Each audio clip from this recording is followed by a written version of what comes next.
Hello friends, नमस्कार। सभी को राधे राधे। कैसे हैं आप सब? आई होप आप अच्छे होंगे, खुश होंगे, अपने जीवन में पॉजिटिविटी और सकारात्मक ऊर्जा के साथ लाइफ में आगे बढ़ रहे होंगे। आज हम रीडिंग करेंगे कि आपके जीवन का जो ये दूसरा अध्याय है, इसमें क्या कुछ चीज़ें आ रही हैं। ठीक है, क्या इसमें आपकी एनर्जी रहने वाली है, सब कुछ चेक इन करेंगे। तो तब तक आप अपने ईश्वर को याद करें, उनका आप आवाहन करें ताकि आपको सही मार्गदर्शन परमात्मा का, ईश्वर का प्राप्त हो।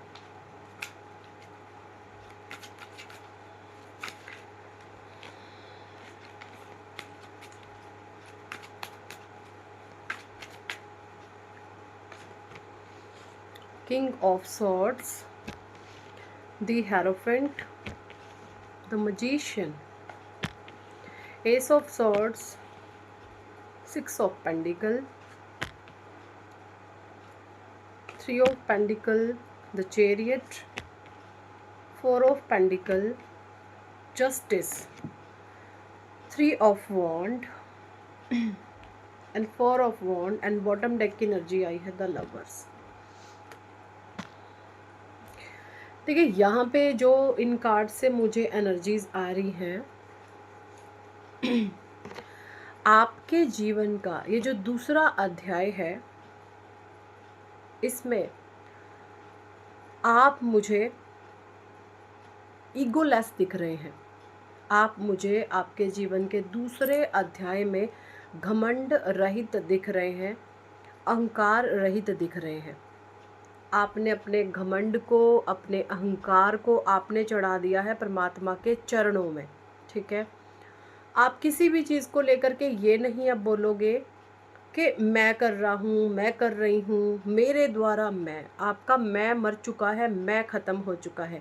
और यहाँ पे ईश्वर आपसे यही चाहते थे। ठीक है, एंड यहाँ पे आप किंग ऑफ सॉर्ड्स की एनर्जी में रहने वाले हैं। यानी आप जब विरक्त होते हैं तो आप जो हैं बहुत पावरफुल होते हैं। आपके भीतर की शक्तियाँ जागृत रहती हैं। आप, क्योंकि जब आप घमंड में होते हैं, जब आप अहंकार में होते हैं, तो पक्का किसी ना किसी को आप नीचा दिखाने की कोशिश करोगे। जब आपका अहंकार बोलता है मैं यानी कि मैं, और जो मेरे आजू बाजू हैं सब मुझसे नीचे, ये सोच मन में रहती है। ठीक है, जब ये सोच मन में रहती है तब आप बहुत निचले तबके के, बहुत ऐसे ऐसे आप काम कर जाते हैं जहाँ पर आपको हाई मिलना, बद्दुआएं खाना आसान है। लेकिन आपका जो दूसरा अध्याय जीवन का है, यहाँ पे किंग ऑफ सॉर्ड्स की एनर्जी में दिख रहे हैं, आपका रुतबा रहेगा लेकिन वो मैं रहित रहेगा। ठीक है, मतलब आप खुद को कुछ नहीं समझेंगे बट लोग आपको बहुत कुछ समझेंगे। ये एनर्जी सीधी आ रही है। आप खुद को बोलेंगे भाई मैं कुछ नहीं हूँ, मेरे द्वारा अगर कुछ हो रहा है तो मेरे ईश्वर करवा रहे हैं।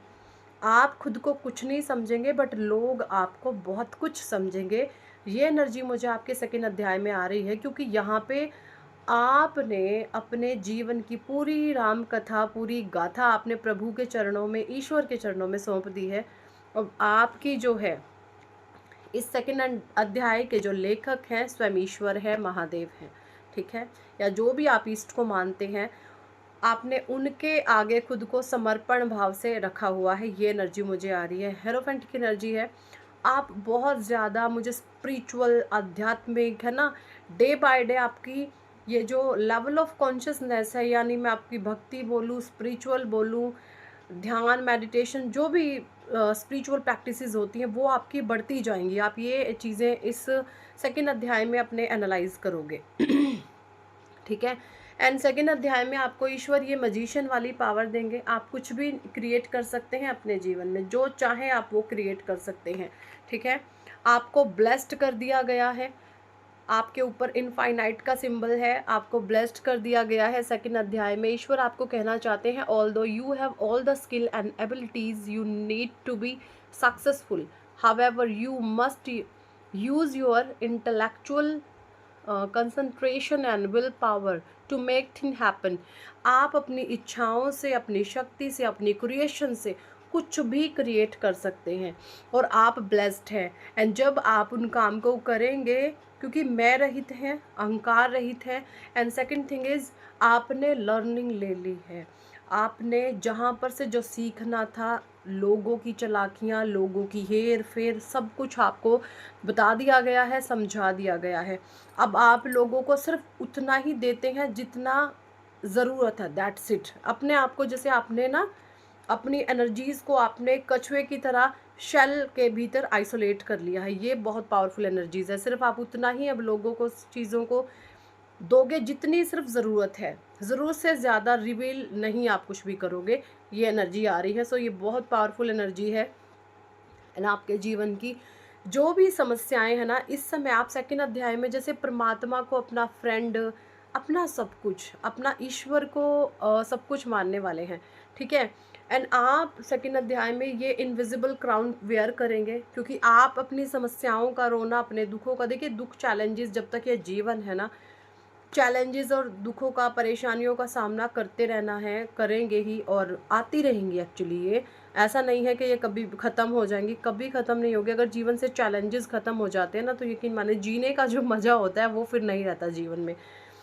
तो जीवन में अगर आपके चुनौतियां हैं, चैलेंजेस है, तभी ये जीवन आपको एक लगेगा हाँ हम जी रहे हैं, नहीं तो फिर एक मृत हो जाता है। जब जीवन में कुछ चैलेंजेस ही ना हो ना, फिर आपको खुशी भी खुशी नहीं लगती है, ठीक है। तो ऐसी कुछ एनर्जीज मुझे आ रही हैं। और कुछ लोगों को इंतज़ार था जस्टिस का, तो ठीक है, वो खुद महसूस करेंगे, क्योंकि जब आप सब कुछ, अपने अहंकार को ही आपने जब डुबो दिया है, तो फिर आपके साथ न्याय तय है। मैं एक छोटी सी आपको स्टोरी सुनाती हूँ। देखिए, एक गाय होती है, ठीक है। उस गाय के पीछे एक बार एक शेर लग जाता है ठीक है।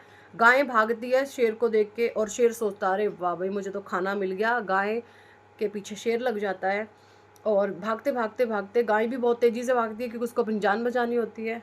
तो दोनों के दोनों जा कर के ना एक दलदल में फंस जाते हैं। गाय भी थोड़ा आगे फंस जाती है, शेर भी आता है, वो भी थोड़ा फंस जाता है, दोनों के दोनों दलदल में फंस जाते हैं, ठीक है। फिर जैसे तैसे करके जो गाय होती है वो थोड़ी हिम्मत जुटाती है, और हिम्मत जुटा करके वो पूछती है, हाँ भाई शेर, तेरा कौन है वाली वारिस, तेरा कौन है, कोई है तेरा भाई देखने वाला, तेरा कोई है। तो शेर कहता नहीं, मैं अपना मालिक खुद हूँ, मेरे ऊपर कोई राज नहीं कर सकता, मेरा कोई नहीं है, मैं अपना मालिक खुद हूँ। तो यहाँ पे गाय कहती है अच्छा फिर तो तू गया काम से तो वो शेर कहता है ये क्या कह गई मुझे, ये क्या, उसको झटका लगता है कि ये क्या बोल गई मुझे, मैं तो अपना राजा खुद हूँ, मुझे भला कौन चला सकता है, मेरे पे कौन रूल कर सकता है। तो वहाँ पर गाय कहती है फिर तो तू गया काम से।